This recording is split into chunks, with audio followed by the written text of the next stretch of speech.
Mike Tobin has the latest for us. He's in Tel Aviv. Good morning, Mike.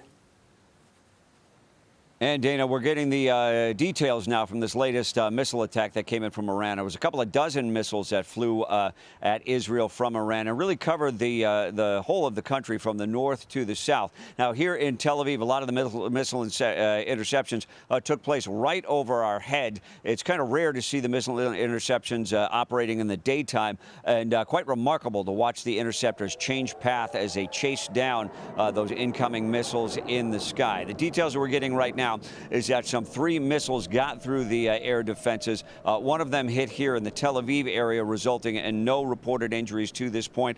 Another one hit in Beersheba. That is a town that's now been hit 3 times in the past 2 days. This latest missile resulting in no injuries. A different case in Haifa to the north. One of the missiles got through, and we've now got reports of 5 injuries. That, according to Rambam Hospital. 2 of those injuries are serious. Meantime, we had an exclusive interview with the Director General of the IAEA, Rafael Grossi. He says that Iran did indeed have enough nuclear material for several bombs, but they had not yet enriched to weapons grade. They were just a short step away from doing that, but he did not see Iran on the path to a bomb. Despite all of the warfare, there is a potential for dialogue and diplomacy to keep Iran from attaining a bomb. I think internationally there is a consensus that Iran should not be nuclearly armed. We are the international corps of inspectors, and we know what you would need to check in order to prevent this from happening. So let's see what's happening, and we believe that the opportunity should be seized, as President Trump said, but of course the space for that is narrowing. In response to the missile attacks for the past couple of days, Israel's defense minister has promised to intensify the attacks in Iran. And indeed, we saw the Israeli jets were over western and central Iran today. And we heard from the Israelis that overnight they hit some 35 targets in Iran, most of those missile and missile infrastructure targets. Dana and Bill? Mike, I'm just curious from Mike a Tobin, personal... Thank you. Mike, I'm just curious from like a personal perspective, how do you and Israelis as a whole get any sleep out there? I mean, it seems like you have this constant threat of a ballistic missile possibly coming down on your head at any point in time, and the Iranians have been targeting civilian areas. The sleep is interrupted just about every night, and usually a couple times at night. You keep your phone pretty close to your bed, and the warnings start coming in over the phone, and then the air raid sirens will start blaring in the air, and that's your cue to get to a shelter. If you're not working at that point, you head for the shelter. So we're up a couple of times every night, Bill. All right, Mike Tobin, thank you so much, and stay safe. Yeah. For more on this, Dan Hoffman is a Fox News contributor. We got a little bit of your thoughts before, and I was like, how can we get through all of this as quickly as possible? Because there's so much good information here. Let's start with this. The President Trump saying that he's going to look at 2 weeks. What happens then in terms of the intelligence community? What are they looking for? How are they trying to answer questions that he might have? And what might the Iranians be trying to do in the meantime?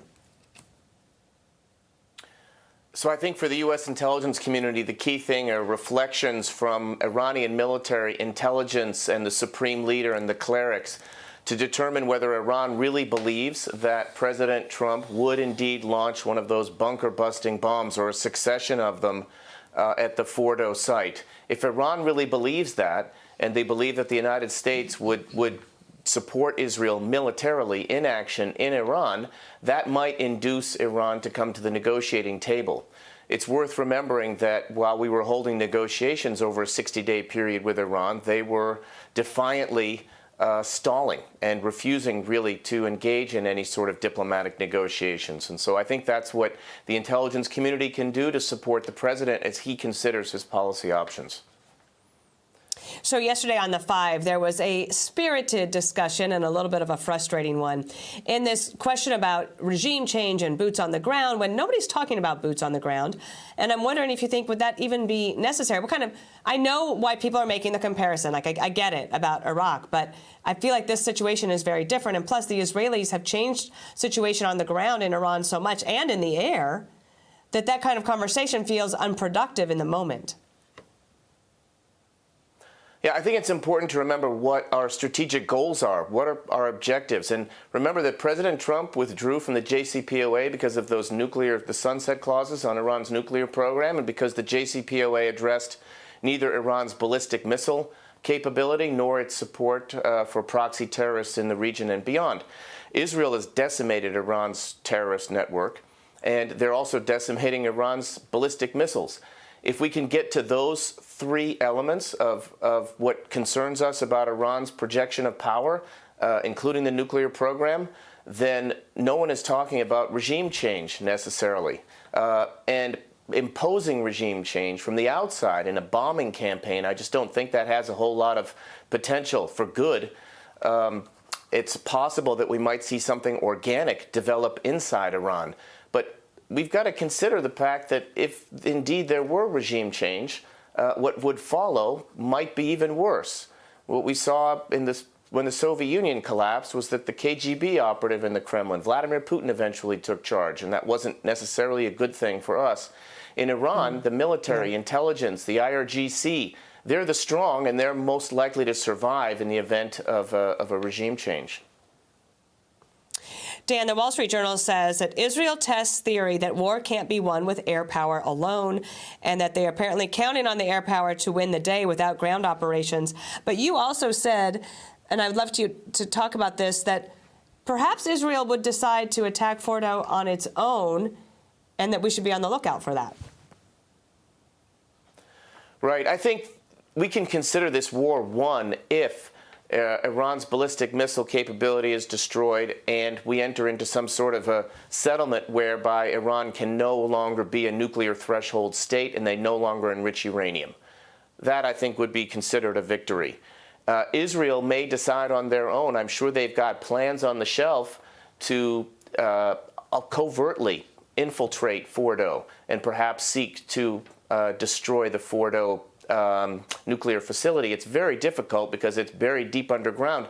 And if you're wondering whether Iran is a real threat to the world with a nuclear program, well, that's evidence right there. This is not Iraq. This is absolutely clear where Iran has a nuclear program that is a threat and needs to be dealt with now one way or another. All right. Dan, can I just ask you one very quick question? I saw this morning in Jewish Insider that CIA Director Ratcliffe is saying that he has strong feelings about Iran's attempts to get a nuclear weapon. Is that at odds with the rest of the intelligence community, or are they getting to a consensus? Well, I think the intelligence community needs to rely on facts and not ideology, so whatever they believe should be backed up by human intelligence and signals intelligence. It's not anybody's opinion that matters. It's just based on the facts. The president will make policy. The CIA recruits spies and steals secrets. NSA steals signals intelligence and collects what foreign military and leaders are saying. And all of that informs the president. And frankly, what matters for Director Ratcliffe is to get his analysts, his smart Middle East analysts, out front to the White House, briefing the president, answering the president's questions so that the president can be able to make the most informed decisions possible. Hear, hear. All right. Dan Hoffman, thank you so much. I'm Steve Doocy. I'm Brian Kilmeade. And I'm Ainsley Earhart. And click here to subscribe to the Fox News YouTube page to catch our hottest interviews and most compelling analysis.